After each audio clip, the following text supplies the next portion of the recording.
David attempts to call for help but finds that communication lines, including the internet, are down. Stepping outside, he notices the city is eerily deserted. While surveying the streets, he spots a man sitting in a car, taking pictures of him. David tries to confront the man, but the car speeds away before he can reach it. David then visits the medical lab to gather more information about the virus and the infected. There, he encounters an injured man in critical condition. As David tries to assist him, the infected doctor suddenly attacks. The doctor, now consumed by the virus, attempts to kill David. In self-defense, David manages to overpower and kill the doctor with the help of his deputy. Afterward, David returns home and urges Judy to leave the city and stay with her parents for safety. Judy hesitates, unwilling to leave without him. As they argue, she spots a mysterious figure outside, but when David checks, the figure has vanished. Shortly after, a military group arrives, arresting both David and Judy. They are taken to an army camp set up in a school, where soldiers and doctors conduct rigorous medical checks. People with high body temperatures, seen as potential virus carriers, are forcibly separated from those with normal readings. Unfortunately, Judy's temperature is slightly elevated due to a fever, and she is taken away from David. David tries to resist, but is subdued by the soldiers. Judy is placed in a medical tent with others suspected of being infected. She pleads with the doctors, explaining her fever, but they dismiss her claims. When David regains consciousness, he finds himself in a holding area where infected individuals are given bracelets to mark their status and identity. David and the other uninfected people are being sent to another city because they are still healthy and not sick. However, David refuses to leave his wife, so he comes up with a plan to escape. Meanwhile, a car crashes through the fences of Judy's camp, causing chaos and disturbing the whole camp. The soldiers and doctors are unable to control the situation and flee, leaving some of the camps empty. This allows the sick people, including Judy, to remain in the same room.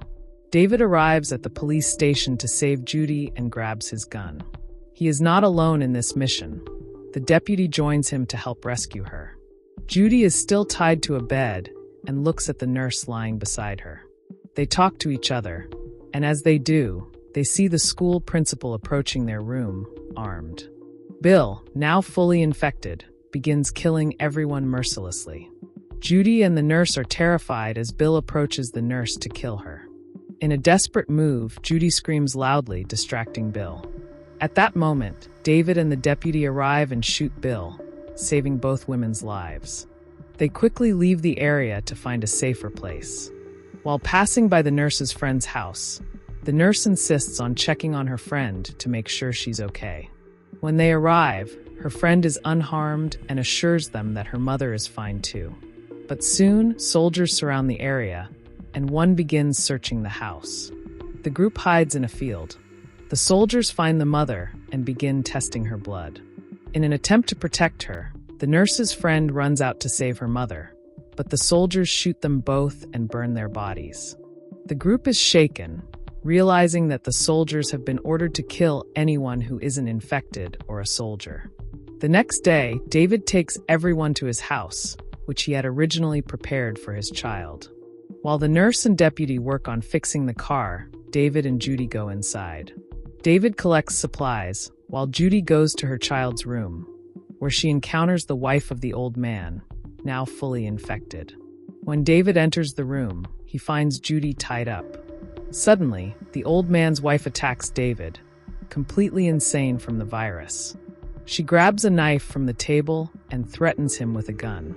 Seeing that she might kill his wife, David courageously confronts her, and with the deputy's help, he kills her in self-defense. Judy starts to suspect that the deputy may also be infected, as his behavior grows more erratic. However, David refuses to believe it. The group, now in 4 cars, begins to travel. The nurse starts to suspect that the deputy might be infected, given his increasing anger.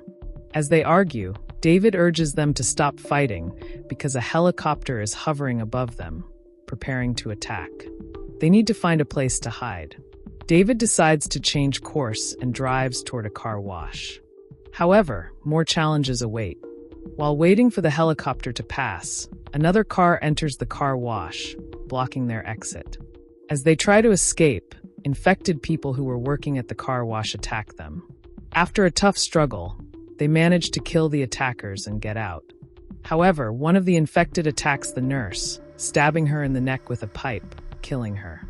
With their car destroyed by the helicopter, the remaining 3 are stranded. They begin walking and soon spot another car.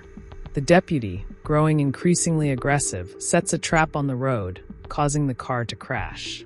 An agent survives the crash, and the deputy tries to kill him, but David stops him, wanting to talk to the man. David asks the man what's going on. The man explains that the plane that crashed into the river was carrying high-tech and chemical weapons, which were being transported to another city. However, the plane's destruction in the river contaminated the city's water supply, spreading the infection throughout the city. People who become infected during this epidemic exhibit strange behavior.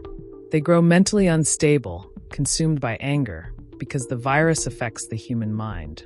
This explains why the infected individuals start acting irrationally. The name of the movie is The Crisis. The film starts in a small city in America, where we meet Judy, a doctor, and her nurse. One day there's a baseball match, and the nurse wants to go watch it so she can meet her friend, who is a player in the match. Judy listens to her and gives her a quick leave. On the other side, we see Judy's husband, David, who is also the sheriff of the city. He joins his wife at the match. At first, everything seems normal, and they talk while praising the nurse's friend. However, something unexpected happens that stops the game. An old man enters the field, walking toward the pitch with a gun in his hand. The man appears very strange. David quickly clears the pitch to assess the situation. He believes the man is drunk and orders him to put the gun down, but the man doesn't listen. Instead, he points the gun at David. Feeling threatened, David shoots and kills the man. Later, David meets the man's doctor to find out how much alcohol was in the old man's system. He then visits the man's family, feeling guilty about what happened. He explains that the man was drunk, so he had no choice but to kill him. The man's wife refuses to accept this and angrily slaps David, insisting that her husband had stopped drinking long ago and was happy. David can't sleep that night due to guilt, so he stays busy with work the next morning. Judy reassures him, saying he did the right thing and that if he hadn't acted, the man might have killed everyone. David then receives a call from the medical agency, where the doctor informs him that the man had no alcohol in his blood. In fact, the tests were done twice, and there was not even 1% alcohol. This revelation shocks David, and he becomes desperate to understand why the man behaved the way he did. David returns to the pitch where he killed the old man and sees the school principal sitting quietly, deep in thought. He calls out to the principal several times before getting his attention. Meanwhile, Judy is handling another strange case at the hospital. A man named Bill is brought in by his wife for a checkup. Bill insists there's nothing wrong, just that his wife is worried for no reason. Judy asks him another question, but he repeats that his wife is simply concerned and nothing is wrong with him. Later, we see Bill's house, where his wife's concerns turn out to be valid. That night, Bill behaves erratically, and when his wife steps outside, she hears the tractor running. As she goes to find Bill, she hears her son calling for her. She rushes back into the house and starts searching for him. Eventually, she finds her son, who warns her to stay quiet, as Bill has a knife.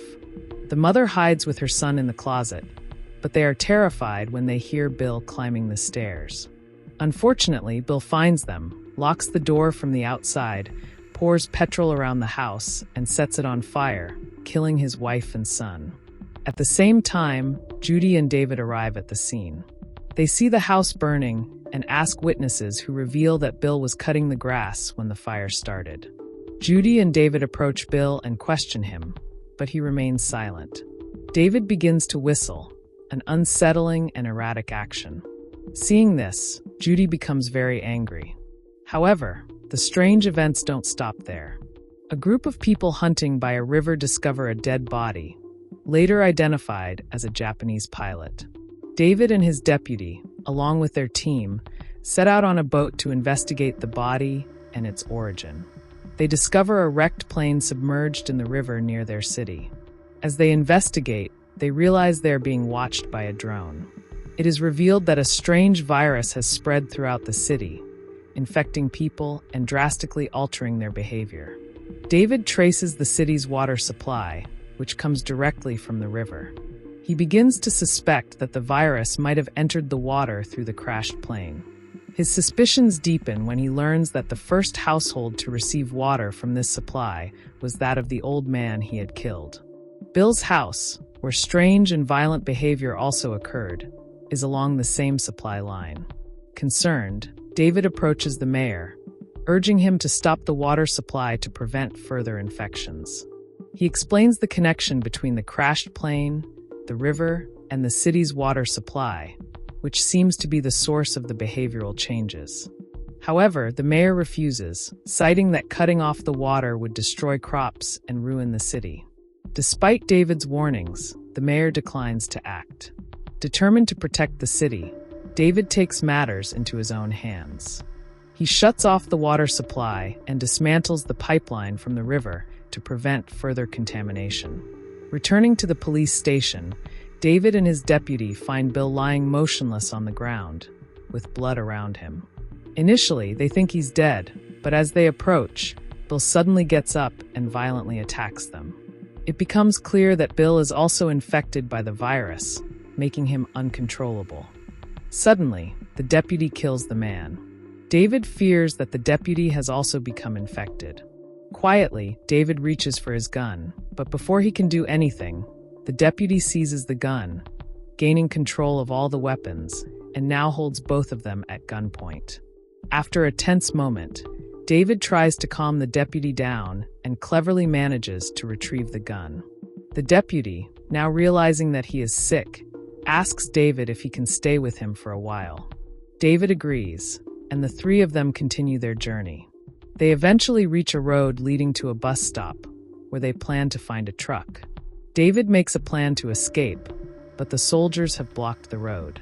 The deputy says he will help them escape. He volunteers to distract the soldiers so David and Judy can take the truck and flee, since he knows he won't survive much longer. He grabs the gun and heads toward the soldiers, while David and Judy hide. The soldiers eventually shoot the deputy, and as he dies, he curses them for what they've done. David and Judy make their way to a location where they discover 3 trucks. These trucks were meant to transport uninfected people wearing bracelets, but instead, the trucks are filled with the corpses of the dead. David and Judy realize that the soldiers are planning to kill everyone, whether infected or not. It becomes clear that escaping the city will not be easy. David finds a soldier's radio and overhears the soldiers' conversation. They mention that something is going to happen in 10 minutes, and the countdown begins. David and Judy prepare to leave, but a large group of infected people appears and tries to attack them. They fight back and manage to defeat the attackers. Judy shoots one of the infected, while David sets another on fire, burning it. Afterward, the two of them climb into a truck and drive away. As they drive, they hear a countdown on the radio, marking the final 35 seconds. When the countdown reaches 0, a bright light fills the city, followed by a massive explosion that destroys everything. The force of the explosion flips their truck, but miraculously, both David and Judy survive. They exit the truck and continue walking. As they move forward, they realize the entire city has been destroyed by the army in an effort to eliminate the infection. After a long journey, David and Judy arrive in a new city, where they notice they are once again being watched by a drone. The movie ends here.